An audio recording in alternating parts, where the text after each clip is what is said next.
मैं हूं करण शर्मा और आप देख रहे हैं मेरा चैनल लेट्स स्पीक इंग्लिश। कल की क्लास में अपन ने प्रेजेंट सिंपल टेंस के बारे में डिस्कस किया था। होप याद होगा आपको सबको, उसकी जो हिंदी की पहचान थी और जो आईडी वर्ड थे वो सभी। प्रेजेंट सिंपल टेंस एक बार कल का वापस से पुराना रिवाइज कर लेते हैं थोड़ा। अपन ने प्रेजेंट सिंपल टेंस के बारे में पढ़ा था कि क्या होता है tense, present simple tense. Present simple tense कोई भी ऐसा वर्क जो अपन डेली बेसिस पे करते हैं उसके लिए अपन प्रेजेंट सिंपल टेंस का यूज करते हैं। प्रेजेंट सिंपल टेंस का अपन ने पढ़ा था दो तरह से पढ़ने सभी टेंस अपने को, एक तो ट्रांसलेशन के लिए और दूसरा फिलअप्स के लिए जो अपने एग्जाम में क्वेश्चन आते हैं। कल अपन ने प्रेजेंट सिंपल में सिंपल सेंटेंस सारे कवर किए थे। उसकी जो पहचान थी वो क्या थी, ता है, ती है, ते है। कोई भी जो हिंदी सेंटेंस होते हैं अपने उसमें ता है, ती है, ते है आते हैं, ठीक है। उसके बाद में अपन ने इसका स्ट्रक्चर पढ़ा था, सब्जेक्ट प्लस वर्ब की फर्स्ट फॉर्म के साथ में SCIES प्लस ऑब्जेक्ट। अब बात करें सब्जेक्ट की, तो सब्जेक्ट क्या होता है, काम करने वाला। सेंटेंस में जो भी जना काम कर रहा है उसको बोलते हैं अपन सब्जेक्ट। वर्ब क्या होती है, सब्जेक्ट सेंटेंस के अंदर जो काम कर रहा होता है वो होती है वर्ब। और ऑब्जेक्ट काम कब कर रहा है, कैसे कर रहा है, कहाँ कर रहा है, वो सारी चीजें होती है ऑब्जेक्ट। अपन ने कल सिंगल सेंटेंस पढ़े थे, उनके सेंटेंस दिख रखे हैं, एक बार मैं आपको बना करके बताऊंगा। उसके बाद में अपन चलते हैं नेगेटिव सेंटेंस की तरफ। प्रेजेंट सिंपल के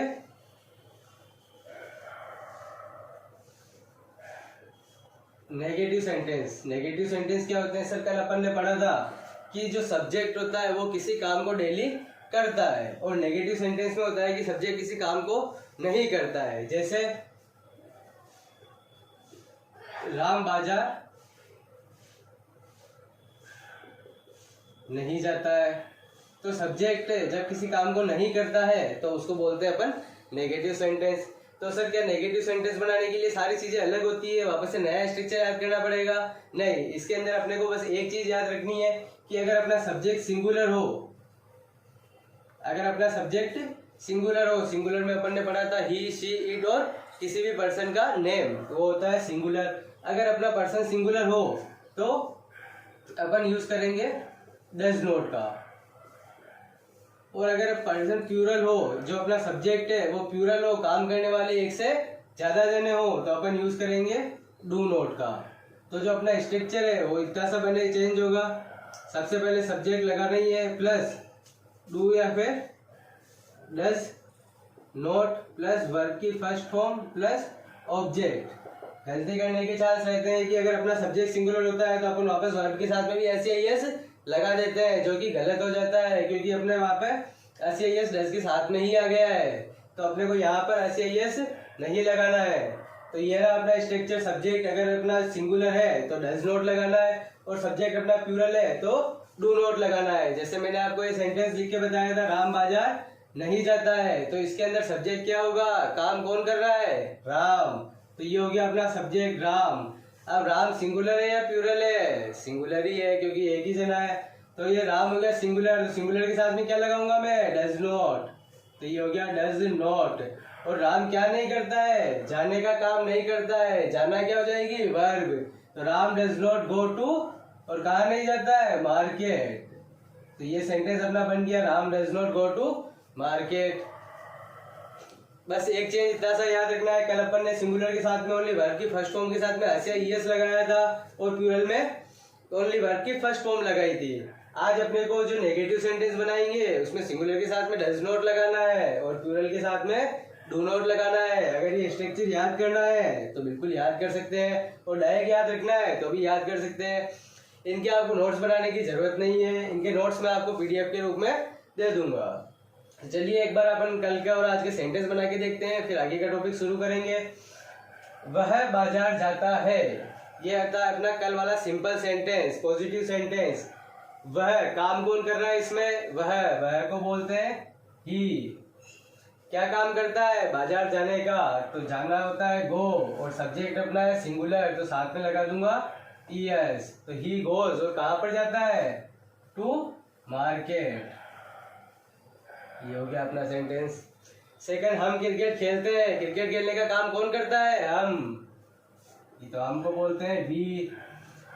खेलना, खेलने को क्या बोलते हैं, ये तो फर्स्ट क्लास में पढ़ा था अपन ने, प्ले, वी प्ले। और क्या करते हैं, क्या इसमें मेरे को SCIS लगाना पड़ेगा, नहीं, क्योंकि अपना सब्जेक्ट जो है क्या है, प्लूरल है। वी प्ले, और क्या खेलते हैं, क्रिकेट।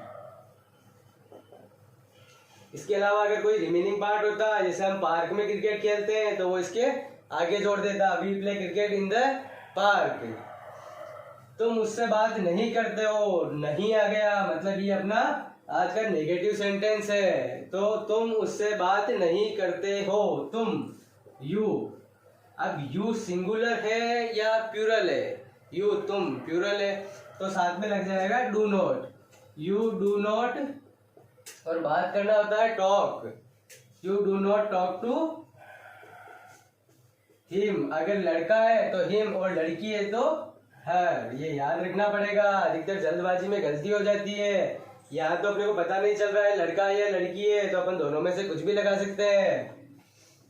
नेक्स्ट आता है सेंटेंस अपना, मैं अपने पापा को एक पत्र लिखता हूँ। काम कौन कर रहा है? मैं, तो ये तो हो जाएगा अपना सब्जेक्ट, आई। और अपना क्या काम कर रहा हूँ मैं? लिखने का, तो आई राइट।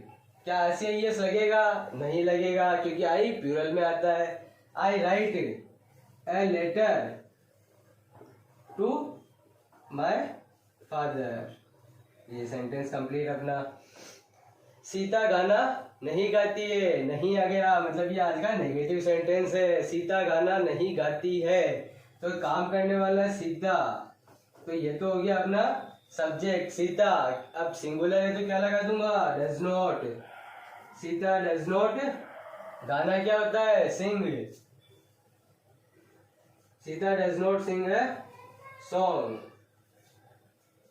ये अपना सेंटेंस कंप्लीट आज के। चलिए अपना नेक्स्ट टॉपिक इंट्रोगेटिव सेंटेंस। अपन ने सिंपल सेंटेंस पढ़ लिया, नेगेटिव सेंटेंस पढ़ लिया, अब आता है अपना इंट्रोगेटिव सेंटेंस। चलिए इंट्रोगेटिव सेंटेंस क्या होते हैं, ये अपन 5th क्लास से पढ़ते आ रहे हैं कि इंट्रोगेटिव सेंटेंस ऐसे सेंटेंस जिसमें अपन किसी पर्सन से कोई क्वेश्चन पूछते हैं, उनको बोलते हैं इंट्रोगेटिव सेंटेंस। जिसमें अपने को किसी बात का पता नहीं होता है, बात को अपन पता करने की कोशिश करते हैं। किसी से जब अपन क्वेश्चन पूछते हैं तो वो होते हैं अपने इंट्रोगेटिव सेंटेंस। अब इंट्रोगेटिव सेंटेंस दो तरह के होते हैं। फर्स्ट जो इंट्रोगेटिव सेंटेंस होता है वो होता है हेल्पिंग वर्ड से स्टार्ट होने वाले, स्टार्टिंग विद हेल्पिंग वर्ब। और जो सेकंड वाले क्वेश्चन होते हैं वो होते हैं WH वर्ड वाले। सर इन दोनों में क्या फर्क है? स्टार्टिंग विद हेल्पिंग वर्ब और WH वर्ड, क्वेश्चन ही तो पूछ रहे हैं, कैसे भी पूछ सकते हैं। लेकिन जो क्वेश्चन पूछते हैं अपन दो तरह से पूछते हैं। एक तो ऐसे क्वेश्चन जिसका आंसर अपने को यस और नो में मिलता है, और दूसरा जिसमें अपने को पूरा एक्सप्लेन करना पड़ता है। जैसे मैंने एक क्वेश्चन पूछा, क्या राम स्कूल जाता है? तो इसका जवाब क्या मिलेगा? अगर राम स्कूल जाता है तो यस, और नहीं जाता है तो नो। तो ये वन वर्ड आंसर है। लेकिन अगर मैं पूछूं कि राम स्कूल क्यों जाता है, तो उसका आंसर अपने को पूरा एक्सप्लेन करना पड़ेगा कि सर मेरे पापा मारते हैं, मैं घर पे रहता हूं, तो इसलिए मुझे जाना पड़ता है। ठीक है। अब दोनों में क्या क्वेश्चन है, इनके जो स्ट्रक्चर है वो क्या बनेंगे? इसमें भी सिंपल है, याद करने की ट्रिक होनी चाहिए। स्ट्रक्चर याद करने बैठोगे, इतने स्ट्रक्चर याद नहीं होंगे। जैसे अपन ने सिंपल सेंटेंस का स्ट्रक्चर याद कर लिया, उसके बाद में एक ट्रिक याद कर ली थी कि अपने को नेगेटिव सेंटेंस आ जाए तो सिंगुलर के साथ में डज नॉट लगाना है और प्लूरल के साथ में डू नॉट लगाना है। ऐसे ही जब इंट्रोगेटिव सेंटेंस आ जाते हैं फर्स्ट हेल्पिंग वर्ब वाले, तो उसके अंदर क्या करना है अपने को? हेल्पिंग वर्ब को आगे लेके आ जाना है। इसकी हेल्पिंग वर्ब क्या होती है? डू और डज। ये अपने स्टार्टिंग में आ गया डू डज, उसके बाद में आ जाएगा अपना सब्जेक्ट, सब्जेक्ट के बाद में आ जाएगी वर्ब की फर्स्ट फॉर्म के साथ में ये ऑब्जेक्ट। ठीक है, तो ये अपना बन गया। लेकिन इसके अंदर फुल स्टॉप नहीं लगेगा, क्वेश्चन मार्क लगाना है। एग्जाम में मार्क्स कटते हैं इसके, जल्दी जल्दी में अपन फुल स्टॉप लगा देते हैं। तो जो स्ट्रक्चर बना है इसका अपन ने ज्यादा चेंज नहीं किया है। सब्जेक्ट के जो अपन सिंपल सेंटेंस पढ़ते हैं उसके अंदर अपन सब्जेक्ट के बाद में डू डज लगाते हैं, और इंट्रोगेटिव सेंटेंस जब अपने को केवल यस और नो में क्वेश्चन करना हो तो अपन क्या करते हैं? डू और डज को आगे लेकर के आ जाते हैं। रूल वही रहेगा, अगर अपना सब्जेक्ट सिंगुलर है तो अपने को डज लगाना है, और अगर अपना सब्जेक्ट प्लूरल है तो अपने को डू लगाना है। देखिए जैसे सेंटेंस देखते हैं,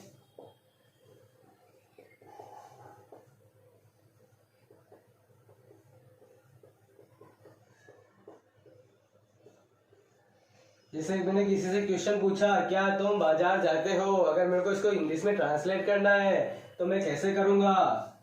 सबसे पहले तो क्या आगे आ रहा है, तो इसका मतलब ये अपने को इसको सोच के देखो, क्या तुम बाजार जाते हो, तो इसका आंसर क्या मिलेगा। अगर सामने वाला पर्सन जाता होगा तो यस में, और नहीं जाता होगा तो नो में। तो ये कौन सा वाला बन गया, हेल्पिंग वर्ब वाला। तो अब इसको ट्रांसलेट कैसे करेंगे। सबसे पहले तो डू और डज से देखो, अपने जो सब्जेक्ट को क्या है, यू प्लूरल है, तो अपन क्या लगाएंगे, डू। तो ये हो गया डू। उसके बाद में क्या आएगा, सब्जेक्ट यू हो गया, डू यू, और वर्ब क्या है, जाना, go. Do you go to market, क्या तुम बाजार जाते हो। ठीक है, बन गया। अगर इसकी जगह सब्जेक्ट अपना सिंगुलर होता तो क्या कर देता, मैं डज लगा देता। जैसे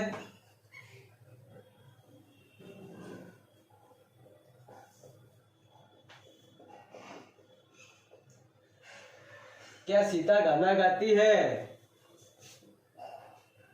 अगर सीता गाना गाती होगी तो मुझे बोल देगी कि यस, और नहीं गाती है तो नो। तो ये कौन सा वाला क्वेश्चन बन गया, हेल्पिंग वर्ब वाला। अब अगर अपन को इंग्लिश में पूछना है तो कैसे पूछेंगे। सबसे पहले तो हेल्पिंग वर्ब आगे आएगी। हेल्पिंग वर्ब कौन सी वाली लगाऊंगा, डू या does. Sita only one person है, सिंगुलर है, तो क्या आ जाएगा, डज। ये हो गया अपना डज। फिर आ गया सीता, गाना होता है सिंग, सॉन्ग। ये हो गया अपना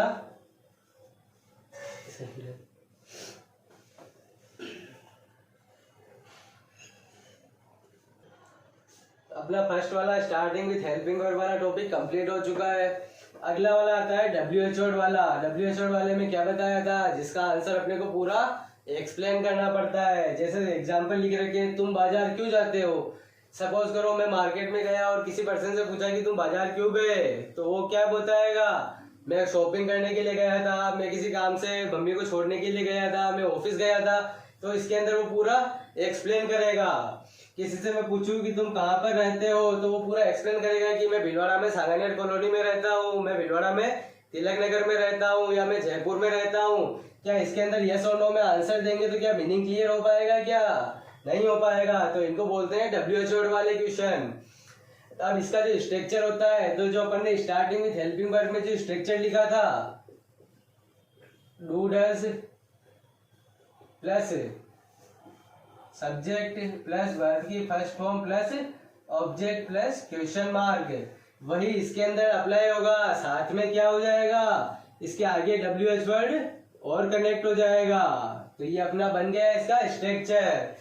स्ट्रक्चर याद करोगे नहीं होंगे, आगे इतने स्ट्रक्चर आएंगे, सब मिक्स हो जाएंगे।